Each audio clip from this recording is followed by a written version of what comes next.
June. Let's find out what's at stake here. Mark Dubowitz is Executive Director of the Foundation for Defense of Democracies. Jim Walsh is an international security expert with the MIT Securities Program. Mark, you expected that the negotiators would punt, and it appears they're in the process of doing so. Absolutely, John. I mean, this is a major punt. I think they're going to come up with some political statement.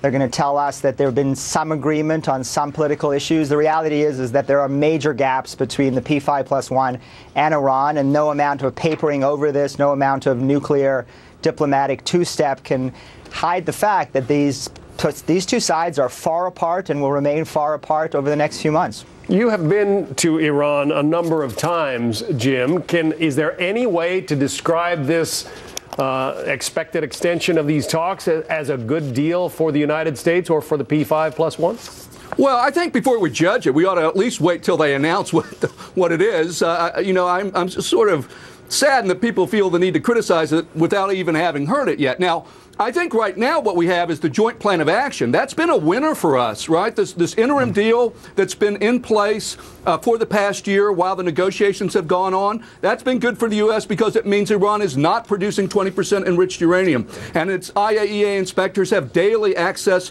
to those enrichment facilities. So that's worked out pretty well. Yes, there are some gaps here, but all the negotiators, all the reporting I've seen suggests they've made a lot of progress, that now sort of the gaps are what happens between year 11 and year 15, that sort of thing. The Chinese officials, foreign minister, said that he was optimistic and they were making progress. Let's just wait and see what they have to say before we start criticizing it. But given Iranian behavior in its part of the world, its involvement in Iraq, in Yemen, in Syria, Mark, I mean, can we believe that the Iranians are going to agree to some kind of an agreement that will ultimately stabilize that part of the world?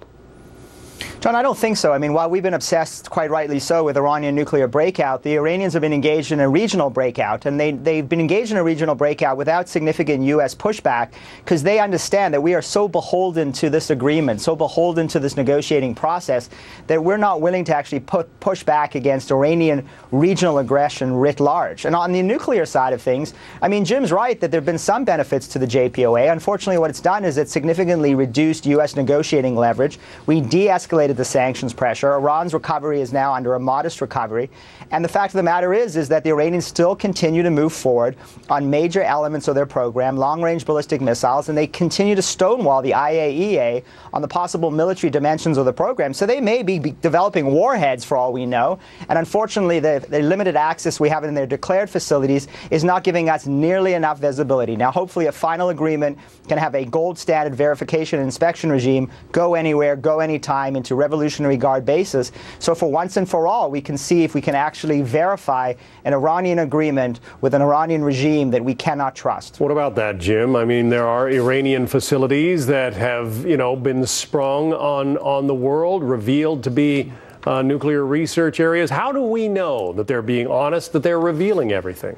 Well, first of all, the Director of National Intelligence has repeatedly testified that they have confidence that if Iran were engaging in building an undisclosed facility, they'd know. Those two facilities they had before, we knew about them. We knew about them before they were disclosed and they were announced. This is the most watched country in the world. It's Israel's watching, Russia, Saudi Arabia, everyone is looking at them. And this joint agreement has made it even easier for us to observe what's going on. I think a comprehensive agreement will give us even better verification. I mean, under the joint plan of action, we've doubled the number of inspectors that are on the ground in Iraq, and they have had unprecedented access to those nuclear facilities. That's a good thing. Now, as far as Iran being involved in the region, listen, we signed a nuclear non-proliferation agreement with Libya. Libya was a bad guy. We signed arms control agreements with the Soviet Union. They were bad people, and they went and they did bad things. But was it good to prevent a nuclear weapon? Yes, it was. And I don't think it helps to mix in a lot of different apples and oranges. We are focused on the nuclear, rightly so, and that's what we ought to be discussing. Yeah, but sometimes it seems like one state's behavior in one area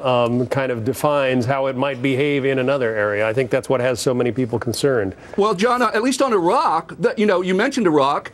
they're trying to defeat ISIS, right? In Iraq, both the U.S. and Iran want Iraq to be stable, and they're trying to kill the people who beheaded Americans. Right. In Afghanistan, we also don't want the Taliban to take over. Again, the U.S. and Iran are actually on the same side against the Taliban. On other areas, Syria, we're on different sides. That's the nature of international relations. Yeah, John, you so can talk about Hezbollah and some other things. Right, right. You can keep going, but here's the fundamental problem, and here's what Jim is missing, and I think Jim knows this, is that the Defense Department, Obama's Defense Department, said that our ability to detect a clandestine nuclear breakout or sneak out is inadequate at best, non-existent at worst. We have missed the Soviet Union, Russia, India, Pakistan, North Korea, Israel. We underestimated Saddam Hussein in the early 1990s. We overestimated him in 2003. We have a dismal record of detecting when countries engage in clandestine nuclear sneak-out, which is why the nature of the regime and its behavior is incredibly important, and we must not minimize, as Jim is doing,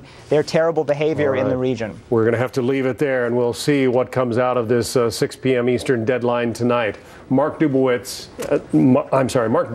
and Jim Walsh, thank you both. Thank you. Thank you so much.